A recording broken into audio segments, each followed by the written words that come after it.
Entonces, la idea es que reflexionemos un poco sobre lo que está ocurriendo en estos momentos en el mundo, ¿eh? Y para eso vamos a empezar por entender por qué estoy yo aquí, ¿eh?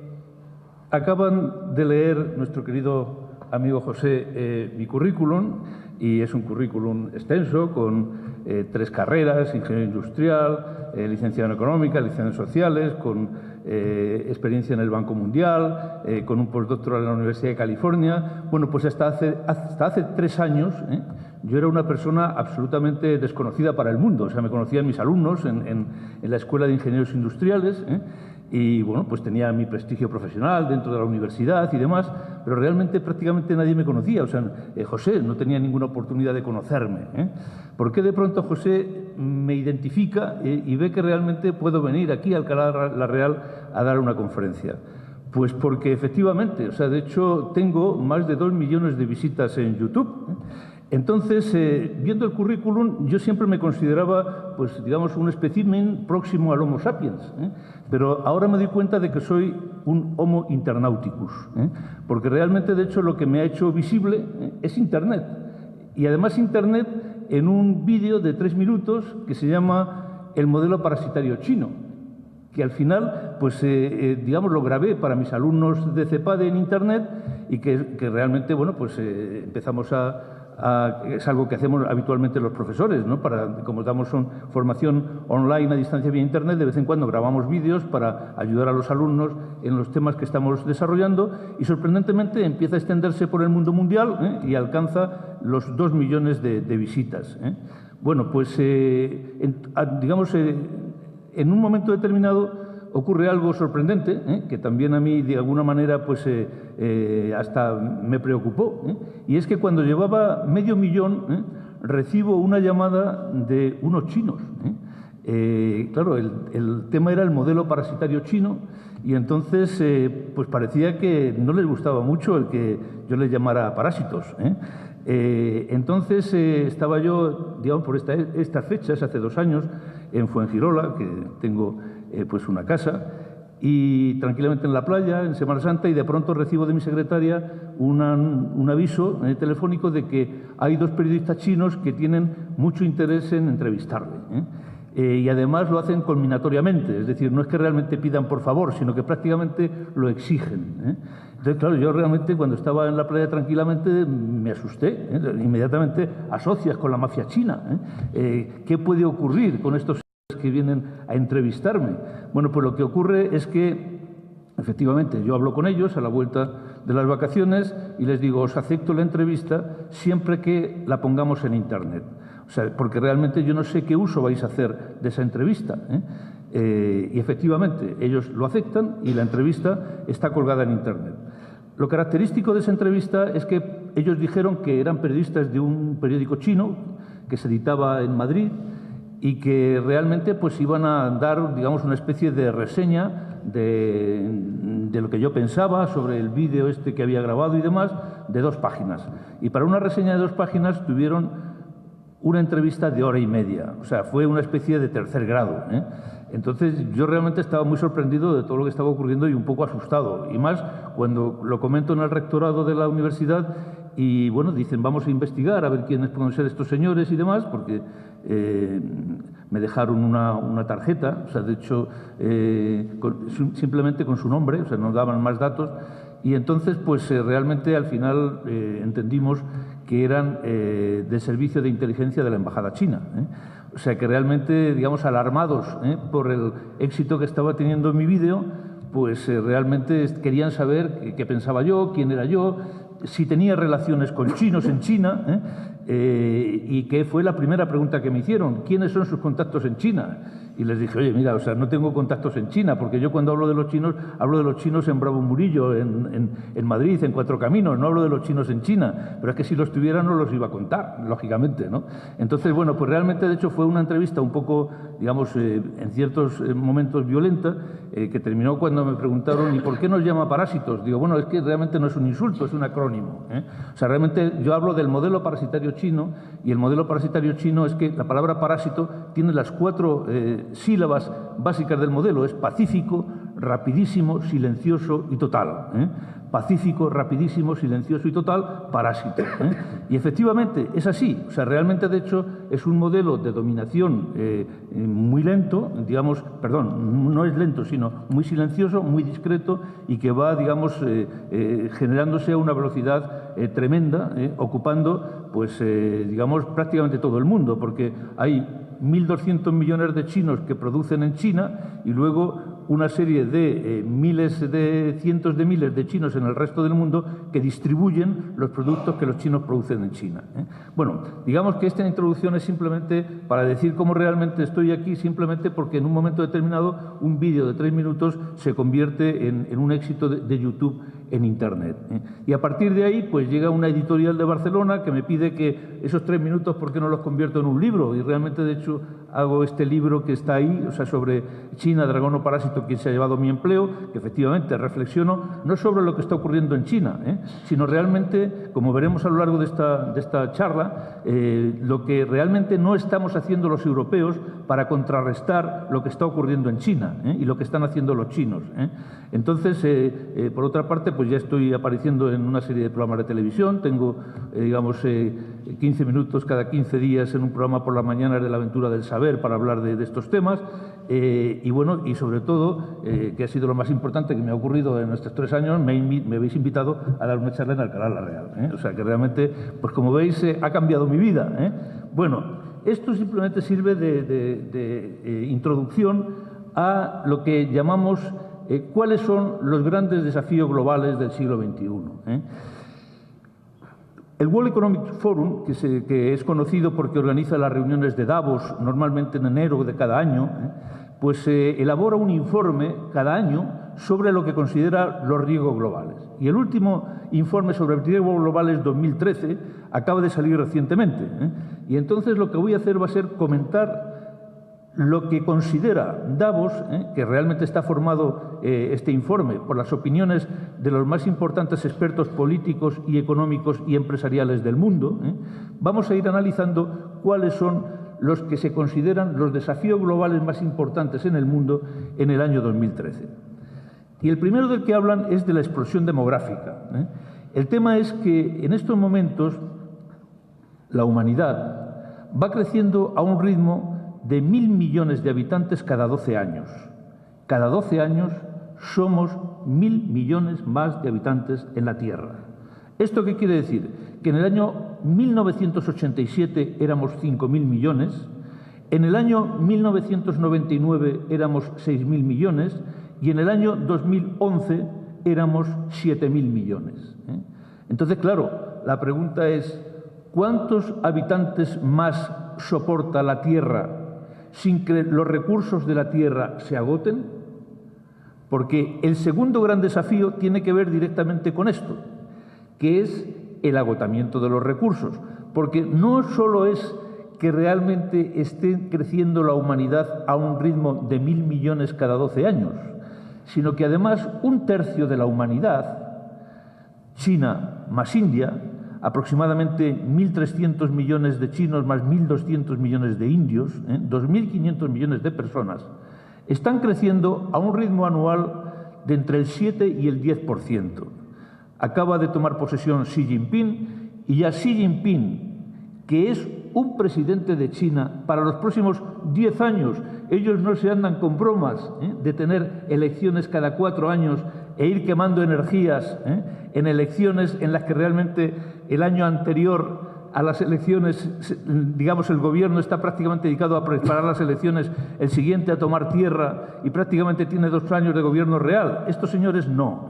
Realmente estos se eligen para 10 años y por lo tanto puede pensar a largo plazo y pueden establecer programas a largo plazo y eso los hace extremadamente eficientes. Entonces ellos ya han dicho que en el año 2020 quieren ser la primera potencia económica del mundo y que realmente para eso tienen que crecer durante estos próximos 8 años a un ritmo del 7,5% de media. Entonces ellos ya tienen perfectamente definido su escenario económico y político para los próximos años.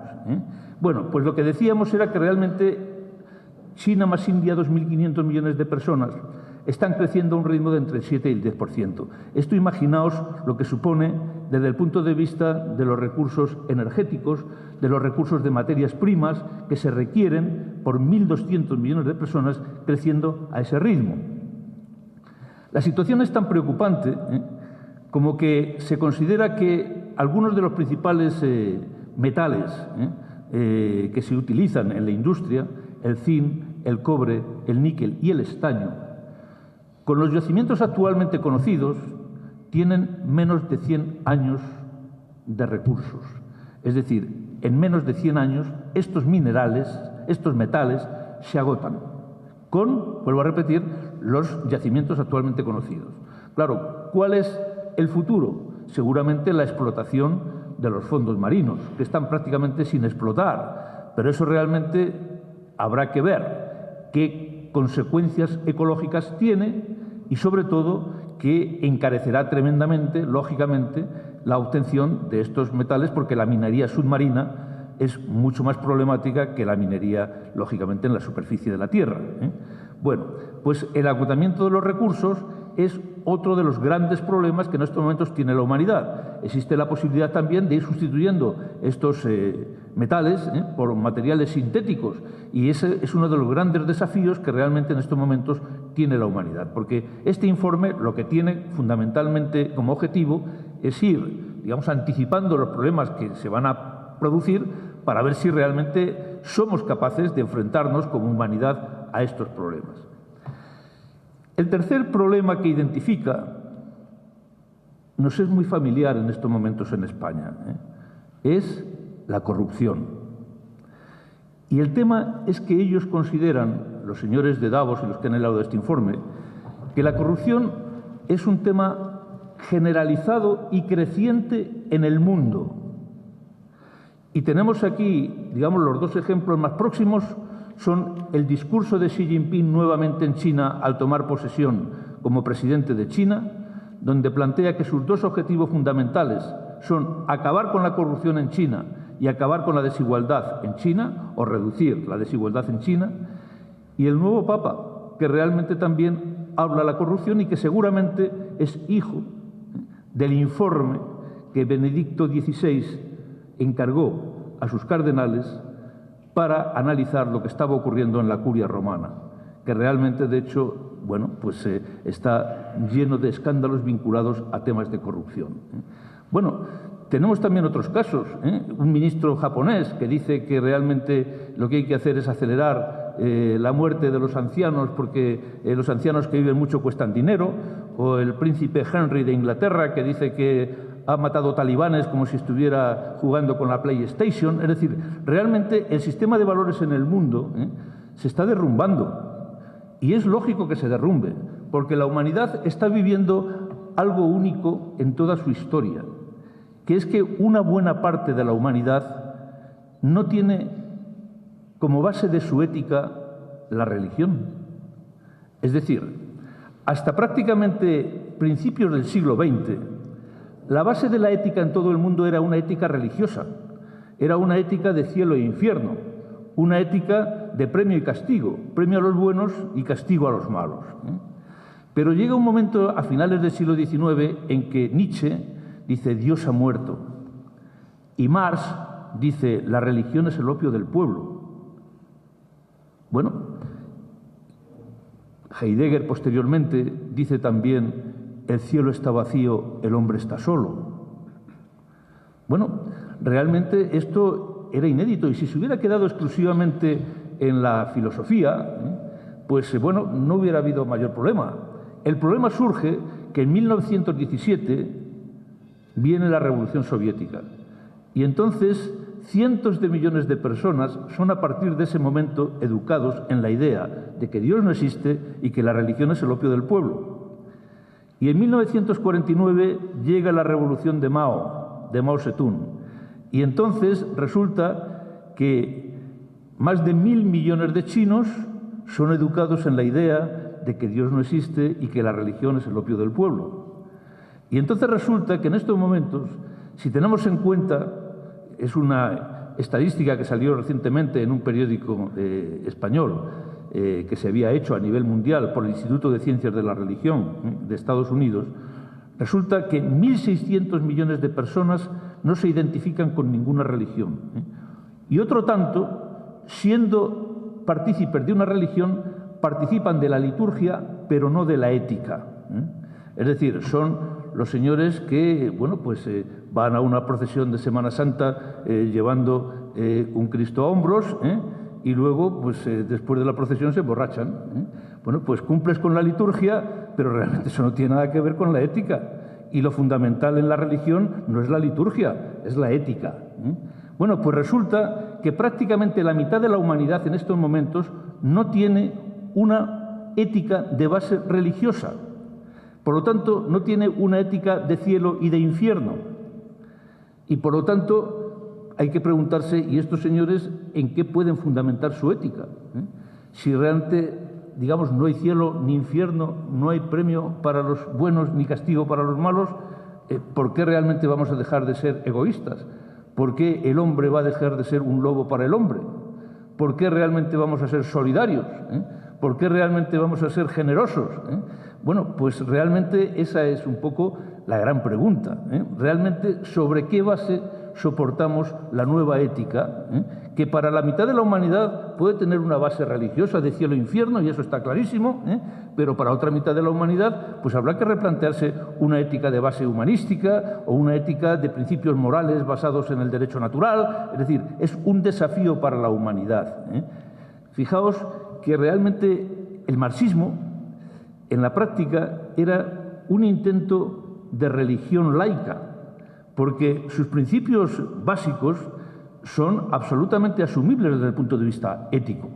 La igualdad, la solidaridad, ellos piensan en el hombre nuevo, en un paraíso en la tierra donde realmente el egoísmo haya desaparecido, porque consideraban que realmente, digamos, el mal del mundo estaba basado en las clases sociales. Cuando se aparecieran las clases sociales no habría lucha de clases y por lo tanto el hombre sería solidario. Eso se conseguiría con la propiedad pública de los medios de producción, porque es la propiedad privada de los medios de producción la que realmente produce el mal. Entonces, bueno, pues realmente desde el punto de vista filosófico y ético, el marxismo es asumible perfectamente. O sea, de hecho, es prácticamente los principios de la Revolución Francesa, incluso mejorados y aumentados.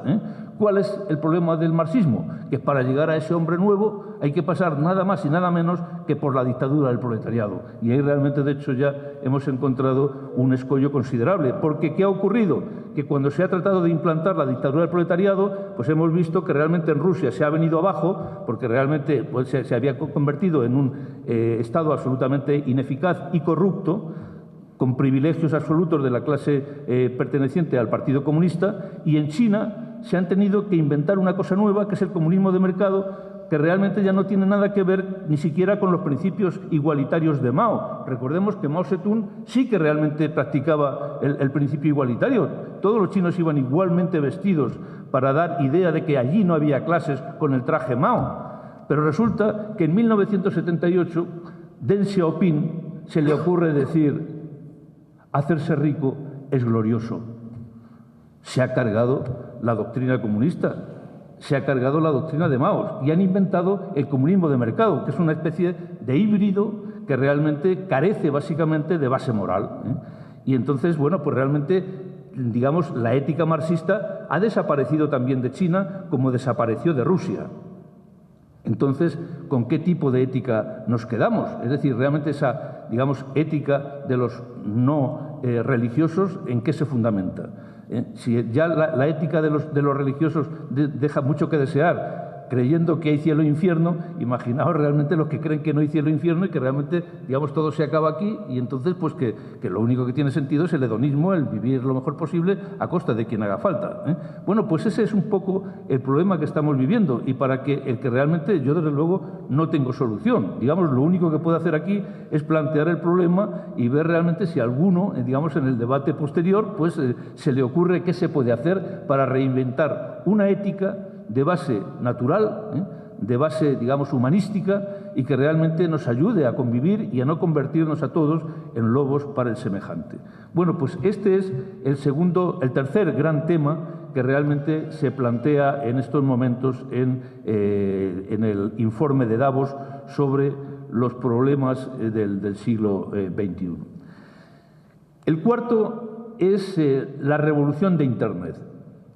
Decíamos al principio que, y no sé siquiera si lo hemos dicho, pero si no lo decimos ahora, que lo que realmente estamos viviendo en estos momentos no es un cambio de ciclo, es decir, la crisis que estamos padeciendo en estos momentos no es una crisis convencional, es una crisis muchísimo más profunda que tiene que ver con un cambio de ciclo, que quiere decir, en definitiva, que está cambiando todo en el mundo, están cambiando las relaciones de poder, está cambiando la geoestrategia, están cambiando el sistema de valores.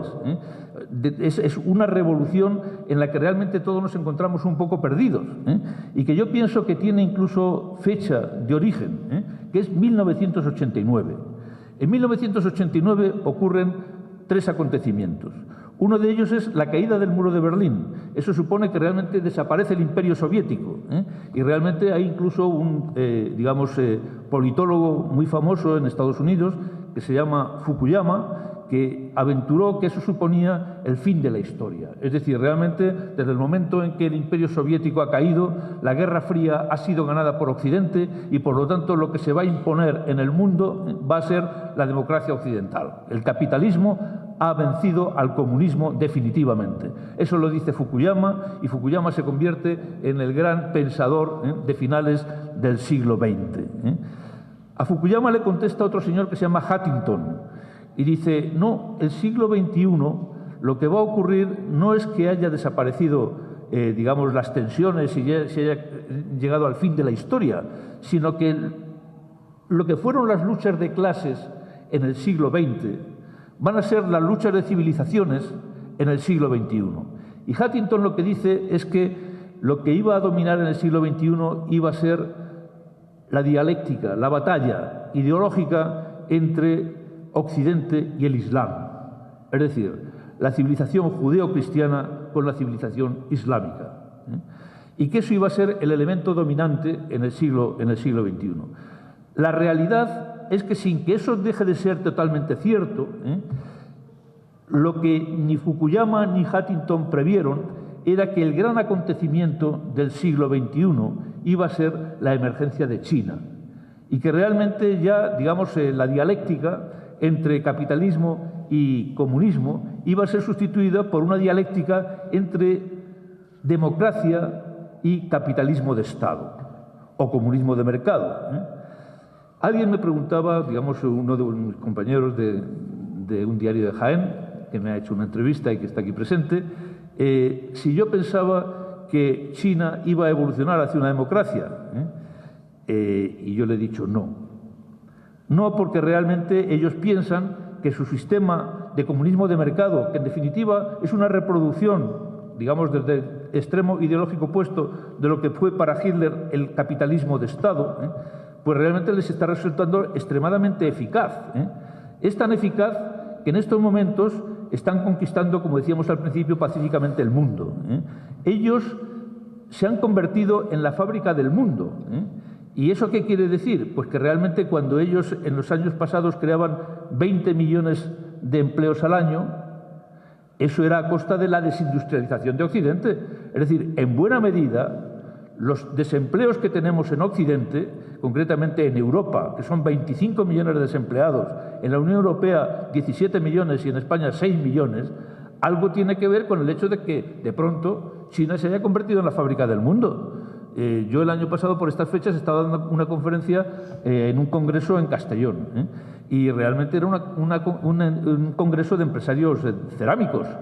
Y claro, aquello era absolutamente desilusionador, porque la mayor parte de las empresas de fábricas de cerámicas de Castellón habían prácticamente cerrado, por dos razones. Una, por la crisis de la construcción, pero también, y la mayor parte de ellas por eso fundamentalmente, porque se habían trasladado a China. ¿Por qué? Porque allí la mano de obra es mucho más barata y porque además, claro, el mercado chino es inmenso. Por lo tanto, realmente se está produciendo una transferencia sistemática de fábricas de Occidente hacia China, con lo cual realmente se está desindustrializando Occidente. Pero es que además los chinos han tenido la enorme habilidad de no solo la fábrica del mundo, sino que ahora se han convertido en los banqueros del mundo. En este momento China controla el 40% de las divisas del mundo, es decir, tiene 3 billones con B, 3 billones y medio de dólares de reservas. Y con 3 billones y medio de dólares de reservas pueden comprar el mundo. Y realmente lo están comprando. Claro, decíamos antes, el agotamiento de recursos. Bueno, los chinos son conscientes de ese agotamiento posible de los recursos. ¿Y qué están haciendo? Están comprando África y están comprando Latinoamérica. Cuando digo que están comprando África y Latinoamérica es materialmente, es decir, están comprando extensiones enormes de tierra en África y en Latinoamérica. Y están comprando, digamos, las principales minas de minerales estratégicos en Latinoamérica y en África. ¿Por qué? Porque realmente, digamos, tienen en estos momentos un potencial financiero impresionante. Entonces, no solo ya son, digamos, la fábrica del mundo, sino que son también los banqueros del mundo. Y luego realmente, digamos, en estos momentos su desafío y lo que quieren en este periodo de 10 años de Xi Jinping es convertirse en la gran potencia tecnológica del mundo, la gran potencia tecnológica del mundo. O sea, realmente lo están haciendo siguiendo el modelo americano. El modelo americano está basado fundamentalmente, de Estados Unidos, está basado fundamentalmente en apoyar la NASA y el Pentágono. Es decir, realmente tener grandes proyectos espaciales y grandes proyectos militares. Entonces, Xi Jinping ha dicho nuevamente en su discurso original de hace una semana, queremos crear un ejército que sea capaz de ganar guerras.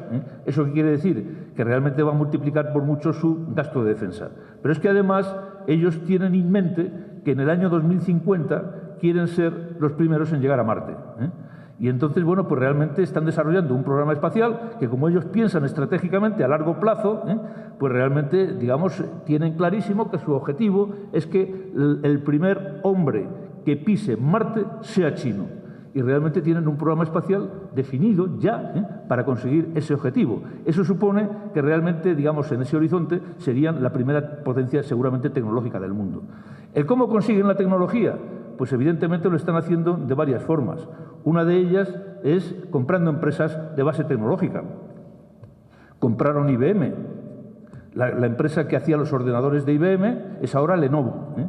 Y realmente comprando empresas de base tecnológica, pues realmente van subsumiendo la tecnología a una velocidad rapidísima. Ellos son los dueños de Volvo. Entonces la tecnología, digamos, de Volvo y la de Saab, tecnologías suecas, pues las tienen ya incorporadas a la industria automovilística china. Y cuando no lo hacen de esa manera, lo hacen obligando a las empresas de los Estados Unidos y de Europa y de otros países que quieren ir a China a llevar allí la tecnología, digamos, de máximo nivel, la de última generación, porque si no, no los dejan instalarse en China. ¿Y qué es lo que hacen? Como realmente tienen que ser una empresa mixta, donde el 51% de la propiedad sea china, pues llenan de ingenieros chinos las empresas occidentales y con ello nuevamente se quedan con la tecnología.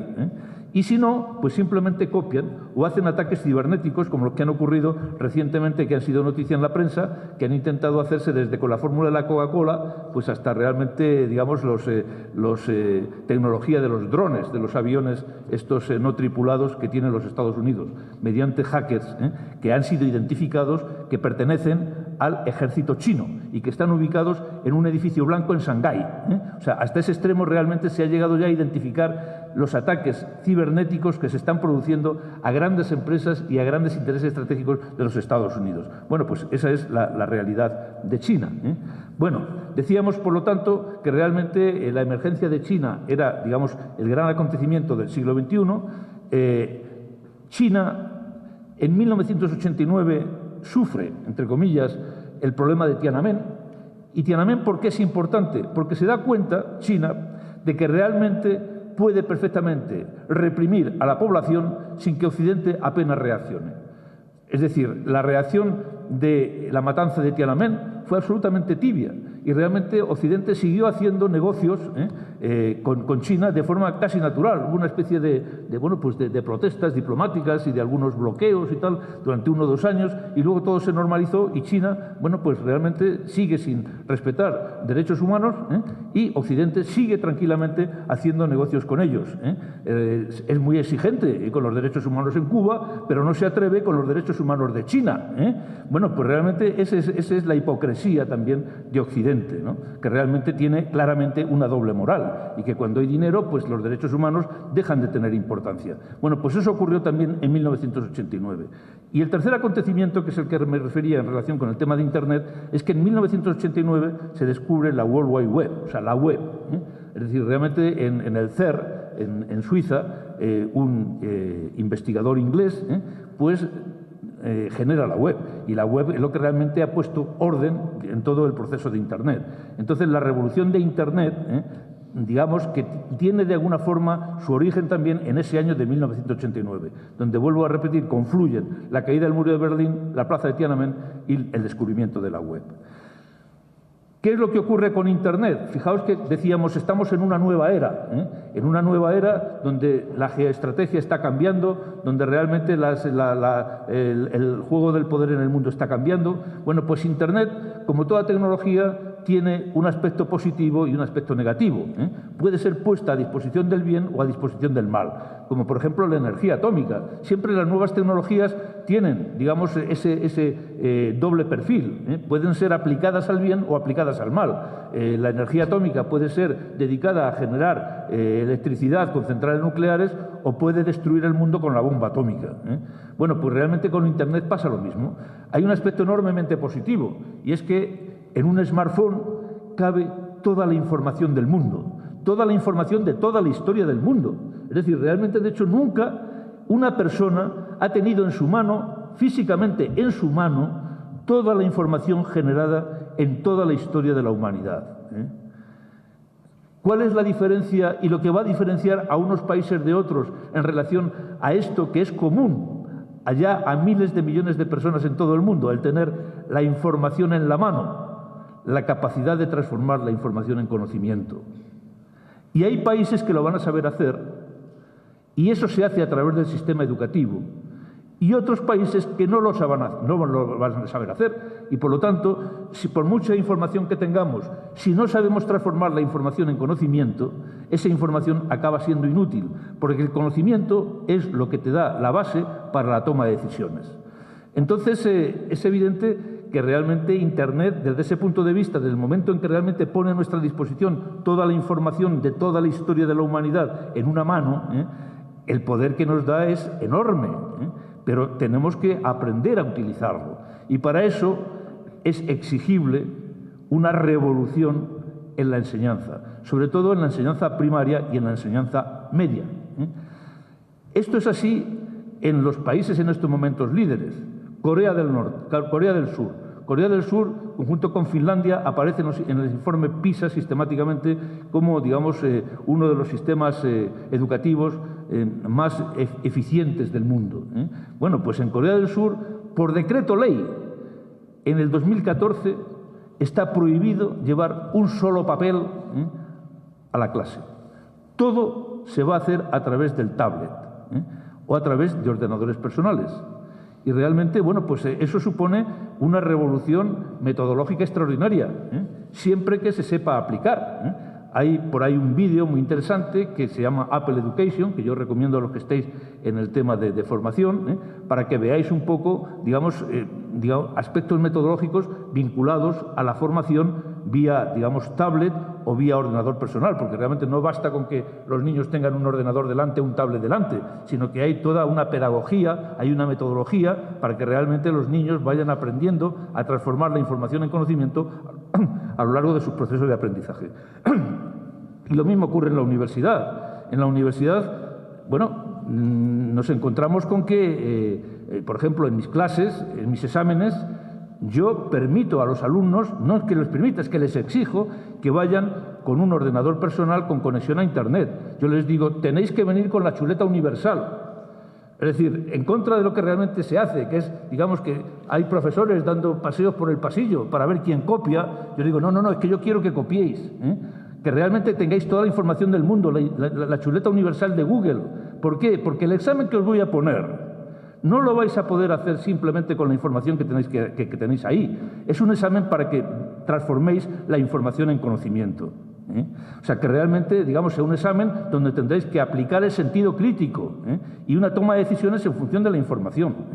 Pero realmente, claro, o sea, lo que no tiene sentido es a estas alturas hacer exámenes memorísticos, cuando tienes en la mano prácticamente, digamos, toda la información del mundo. Otra cosa es que sea bueno ejercitar la memoria, pero es una cosa distinta, ¿eh?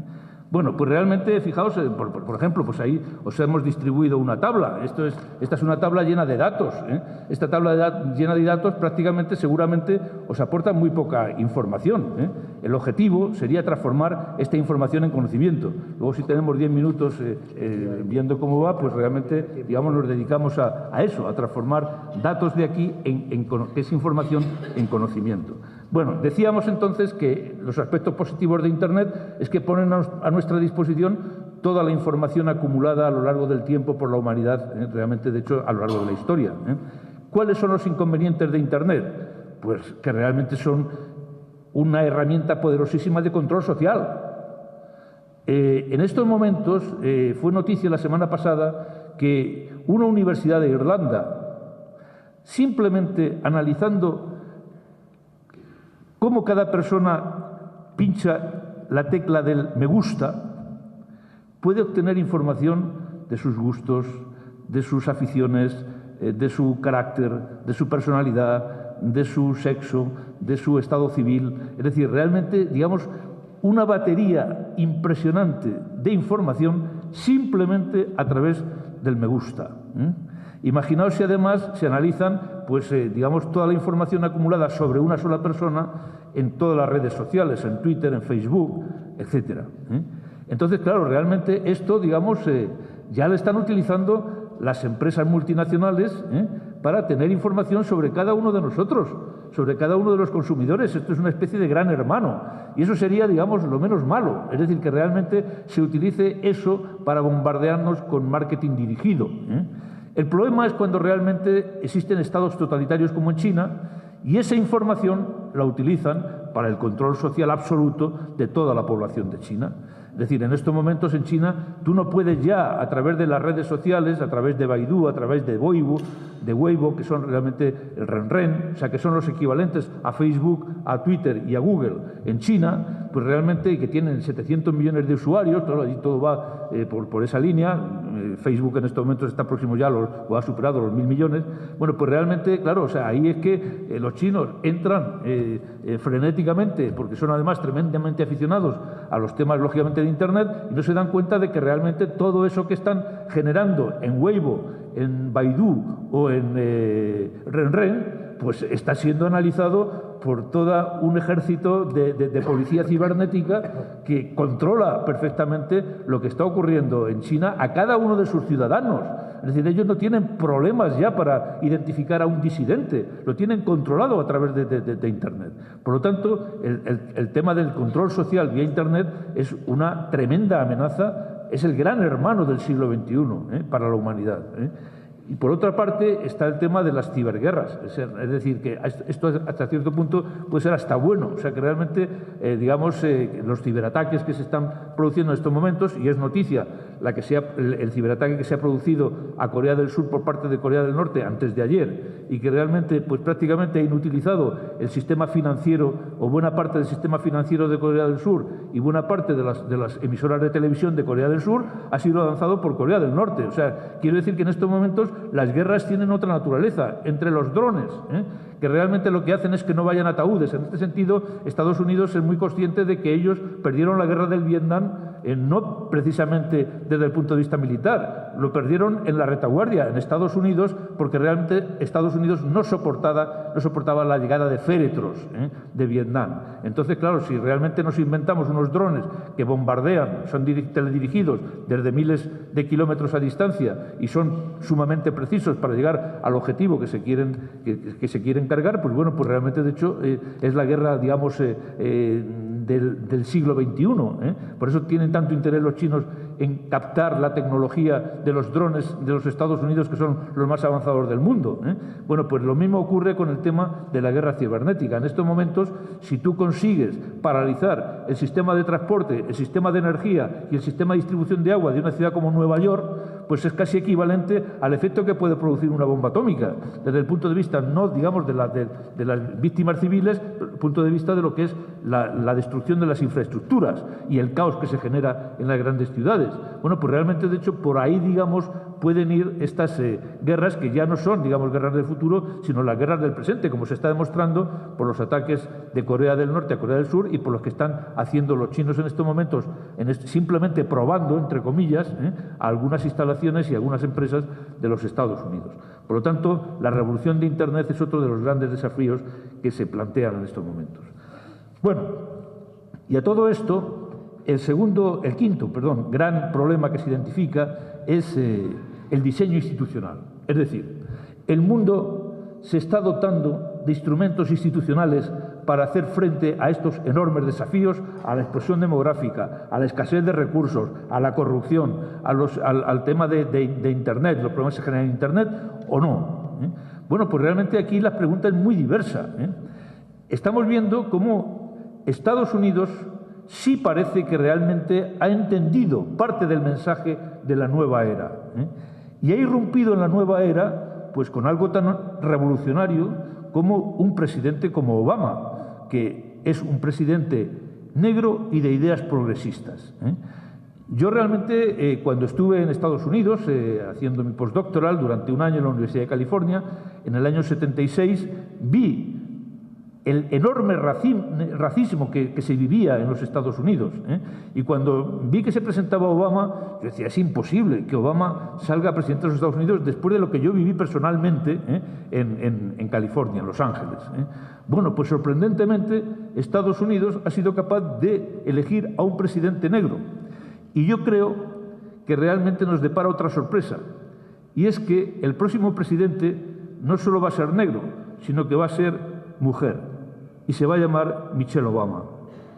Bueno, pues realmente, digamos, este tema indica que hay un liderazgo que empieza a entender el siglo XXI, y que realmente hay tics y planteamientos de Obama que enlazan con la resolución de algunos de estos problemas que estamos planteando. O sea que Estados Unidos va bien encaminado desde el punto de vista institucional para enfrentarse a los problemas del siglo XXI. China, ya lo hemos visto, tiene Xi Jinping, un presidente para los próximos 10 años y las ideas clarísimas de dónde están, a dónde quieren llegar, y tienen un plan estratégico para el siglo XXI. La Iglesia Católica, ¿qué ha ocurrido con la Iglesia Católica? La Iglesia Católica es inteligentísima. 2000 años de historia nos contemplan y ha entendido el mensaje del siglo XXI y ha elegido un papa iberoamericano y, sobre todo, jesuita. Cuidado con los jesuitas, porque eso son palabras mayores. Bueno, realmente yo solo os digo que creo que la Iglesia ha entendido con la elección de este papa qué es lo que se nos viene encima en el siglo XXI. Y que creo que este papa será un buen papa, desde una posición religiosa o agnóstica. A mí realmente, de hecho, estoy en una posición en la que no me importa ni la fe ni la liturgia, me importa la ética. Y yo creo que la ética que desprende este papa es una ética positiva, de compromiso con los pobres, con los humildes, de compromiso realmente social. Bueno, los primeros síntomas son magníficos, el nombre de Francisco, incluso realmente por la unidad de la Iglesia. Fijaos que, de hecho, siempre, tradicionalmente en la Iglesia han estado enfrentados los franciscanos y los jesuitas, hasta tal punto de que Clemente XIV, en el siglo XVIII, prohibió la orden de los jesuitas, y era un papa franciscano, y estuvo prácticamente 50 años proscrito los jesuitas. Entonces el propio Papa Francisco contaba que eligió el nombre de Francisco porque se lo sugirió el brasileño, un cardenal brasileño que tenía al lado, ¿no? Pero él decía, pero antes de sugerirme Francisco, me dijo, oye, puesto que realmente el Papa Clemente XIV, que era franciscano, os expulsó de la Iglesia, ¿por qué no te llamas Clemente XV y te pones por encima de los franciscanos? Bueno, pues él dijo, no, o sea, lógicamente no es ese mi objetivo, era una broma.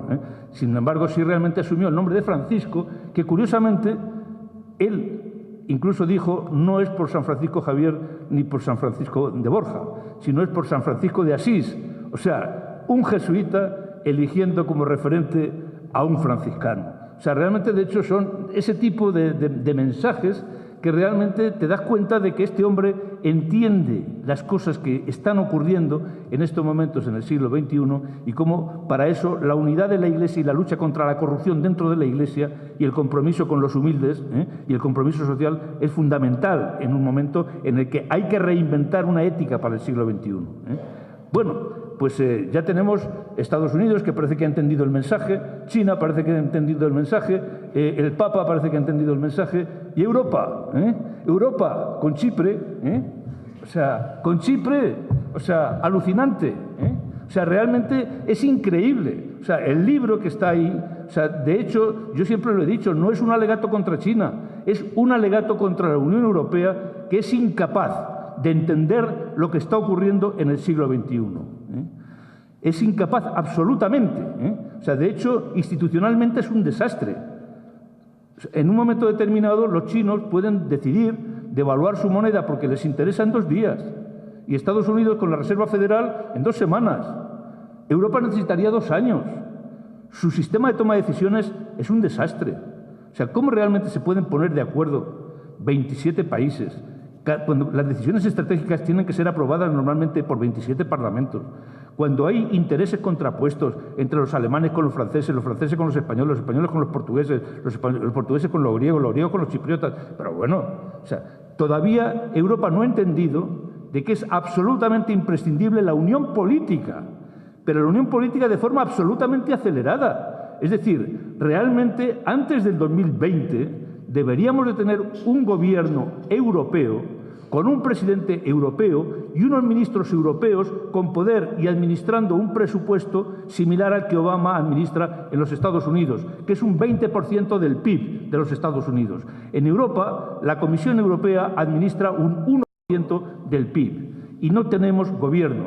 Tenemos a un presidente, digamos, de la Comisión, que es un Van Rompuy, que no hay que verlo nada más, que es un pobre hombre. O sea, realmente, de hecho, es un títere, o sea, en manos de la señora Merkel y los demás. O sea, realmente, de hecho, había un candidato que era Tony Blair, que hubiera sido un candidato fuerte para presidir la Unión Europea y que lo descartaron entre Berlusconi, Sarkozy y Merkel porque les podía hacer sombra. O sea, realmente, de hecho, estamos en una revitalización de los nacionalismos europeos cuando realmente tendríamos que ir a pasos acelerados hacia la integración definitiva de la Unión Europea, a configurar un gobierno europeo con un presidente europeo de carácter ejecutivo como lo es en los Estados Unidos. O sea, Europa no ha entendido todavía el siglo XXI y mi temor es que lo entienda demasiado tarde. ¿Y en España? Pues en España peor. En España, institucionalmente, estamos tan desastrosos como la Unión Europea a nuestro nivel, con el desastre del Estado de las autonomías. El Estado de las autonomías es una aberración en la historia de España. No existe precedente en la historia de España de un Estado autonómico. El Estado de las autonomías surge como consecuencia de que hay que contentar a los nacionalistas vascos y catalanes. Y a alguien se le ocurre la feliz idea de que lo mejor es el café para todos y que en lugar de darles un cierto, digamos, estatus especial a vascos y catalanes, pues lo que hay que hacer es reproducir lo que piden los vascos y catalanes en 17 autonomías.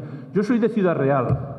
Llego de Estados Unidos en el año 76, después de pasar un año, y me encuentro con que hay un concurso entre los artistas manchegos para inventarse la bandera de la Mancha. Y realmente hay un concurso entre los músicos para inventarse el himno de la Mancha. Y así sucesivamente. O sea, realmente como ejemplo de lo que realmente es la absoluta no tradición de la filosofía, digamos, autonómica y del sentido federal en España. No ha existido nunca, nunca. Nuestro modelo ha sido siempre jacobino, ha sido francés, ha sido de centralización política y descentralización administrativa, porque son cosas compatibles. La centralización política es absolutamente compatible con la total descentralización administrativa. Pero lo que no tiene sentido es que haya un Parlamento autonómico en Murcia, y otro en La Rioja, y otro en Navarra, y otro en Castilla-La Mancha, y otro en Extremadura. O sea, realmente, digamos, es reproducción, digamos, de los esquemas, hasta tal punto de que realmente, claro, el objetivo que se pretendía, que era tratar de atraer a los vascos y a los catalanes porque se cedía en sus pretensiones, vemos que el efecto es el contrario. Ahora resulta que, de hecho, como siempre, lo que ellos quieren diferenciarse, ahora es la independencia de Cataluña. Y lo que se quiere crear en España, vamos, es la aberración de los microestados, el microestado vasco. O sea, realmente, de hecho, si veis en este papelito, os daréis cuenta de que realmente las potencias emergentes en el siglo XXI, las potencias dominantes, Brasil, India, Rusia, China, Estados Unidos, ¿qué tienen en común? Tienen en común millones de kilómetros cuadrados y cientos de millones de habitantes. Mirad, USA, 9 millones de kilómetros cuadrados, China, 9 millones de kilómetros cuadrados, Rusia, 17 millones de kilómetros cuadrados, Brasil, 8 millones de kilómetros cuadrados, India, 3 millones de kilómetros cuadrados.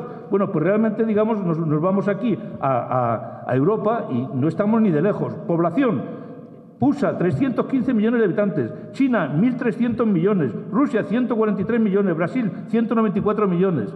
Bueno, pues realmente aquí estamos intentando crear el Estado vasco, con 8.000 kilómetros cuadrados, 8.000 kilómetros cuadrados y menos de 2 millones de habitantes. Pero estamos locos. O el microestado catalán.